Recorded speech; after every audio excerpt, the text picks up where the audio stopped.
Hello student, तो कैसे हैं आप लोग। आई होप आप लोग बहुत अच्छे होंगे। तो आज की इस वीडियो में हम लोग कक्षा 10 हिंदी कक्षा 10 हिंदी जो कि 22 तारीख से 22 फरवरी से जो आप लोगों का बोर्ड एग्जाम चालू है, तो इसमें जो मोस्ट इम्पॉर्टेंट क्वेश्चन है जो हमारे काव्यगत सौंदर्य से पूछे जाते हैं स्टूडेंट, आज उसके बारे में हम लोग बात करेंगे। ठीक है, देखिए क्लास 10th हिंदी 2024 बोर्ड पर एग्जाम के लिए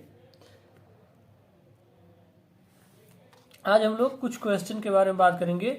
जैसे यदि आप लोग केवल इतना ही पढ़ लेते तो आप लोग का 6 नंबर इसमें तो फिक्स हो जाएगा। ठीक है, इतना मैंने बता रखा इसमें कि यदि केवल आप लोग इतना ही पढ़ लेते हैं तो इसमें से 6 नंबर आप लोगों का पक्का है कि फंस जाएगा। ठीक है, चलिए हम लोग एक एक करके देखते हैं।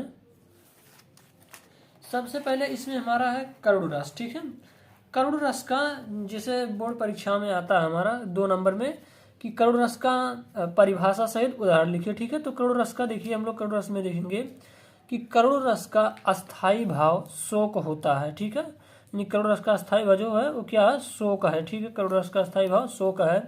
शोक नामक अस्थाई भाव जब विभाव, अनुभाव और संचारी भावों से संयोग करता है तो वहां पर करुण रस की उत्पत्ति होती है। ठीक है, यानी यदि आप लोग केवल इतना ही लिख देते हैं कि करुण रस का स्थायी भाव शोक होता है, शोक नामक स्थायी भाव जब विभाव, अनुभाव, संचारी भाव से संयोग करता है तो वहां पर करुण रस की निष्पत्ति होती है, तो 1 नंबर आप लोगों को मिल जाएगा। ठीक है, और इसके साथ जब आप लोग इसका उदाहरण लिख देते हैं, ठीक है, इसका जब उदाहरण आप लोग लिखेंगे, देखिए ऊधो मोहि ब्रज बिसरत नाही, वृंदावन गोकुल बन उपवन, सघन गुंज की छाई। ठीक है,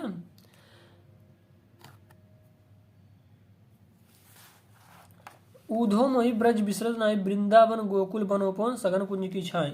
यानी इतना करुण रस का परिभाषा और उदाहरण लिखते हैं तो आप लोगों को 2 नंबर बोर्ड एग्जामिनर जो है इसी प्रकार से आप लोग लिखते हैं तो 2 नंबर आप लोगों का ये फिक्स हो जाता है। ठीक है, 100% आप लोगों के बोर्ड एग्जाम में यही क्वेश्चन पूछा जाएगा।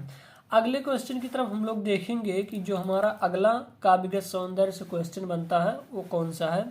देखिए अलंकार से हमारा जो अगला है वो बनता है। ठीक है, अलंकार से, तो अलंकार में मैंने लिया उत्प्रेक्षा अलंकार। उत्प्रेक्षा अलंकार का उदाहरण सहित आप लोग परिभाषा लिखेंगे तो क्या मिलेगा, 2 नंबर आप लोगों को मिलेगा।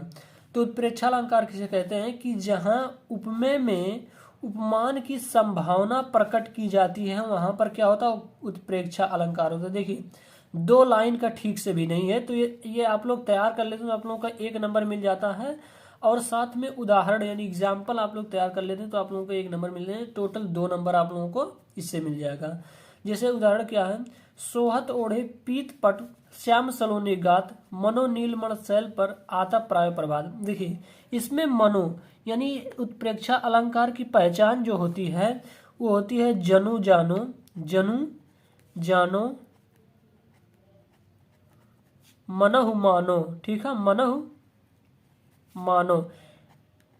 यदि इतना वर्ड आदि भी होगा, ठीक है, यदि इतना वर्ड किसी सेंटेंस में आता है तो समझिए कौन सा उत्प्रेक्षा अलंकार है। अगला हम लोग देखेंगे जो हमारा अगला है वो है सोरठा। ठीक है, छंद में भी हम लोगों में पूछा जाता है, जो छंद होता है तो छंद में देखिए सोरठा छंद है। सोरठा छंद जो मतलब इसका परिभाषा लिखेंगे तो 1 नंबर मिलेगा, और उदाहरण सहित लिखेंगे तो 1 नंबर और मिलेगा। टोटल इसमें भी आप लोगों को कितना मिलेगा, 2 नंबर मिलेगा। तो देखिए सोरठा किसे कहते हैं कि यह एक अर्ध सम्मात्रिक छंद है।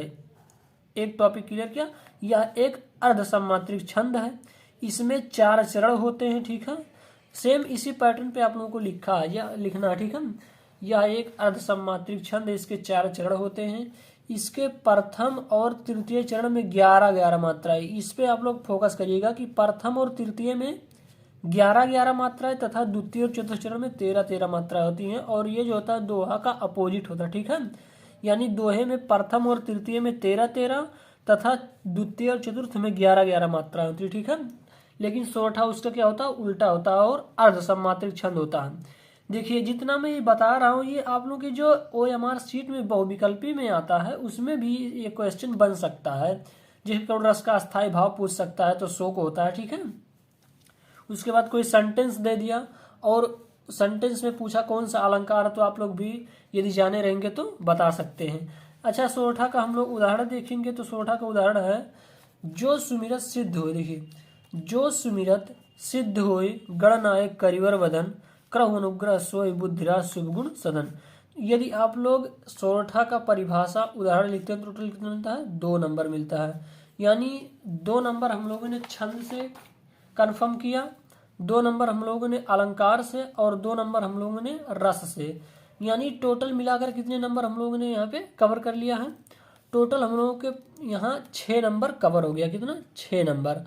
और देखिए, जो OMR सीट में रहता है इसमें से 100% क्वेश्चन पूछे जाता है, तो कम से कम इसमें से भी 4 नंबर का क्वेश्चन तो इसमें से पूछ सकता है। कौन सा? देखिए, करुण रस का स्थायी भाव क्या होता है? शोक होता है। एक क्वेश्चन यहाँ से बना सकता है। ठीक है, अगला क्या बना सकता है? कोई मतलब जैसे दे दिया ये सो थोड़े पीठ पर श्याम सुनने गात, और उसके बाद पूछ लेगा इसमें कौन सा अलंकार है, तो इसमें भी एक क्वेश्चन बना सकता है।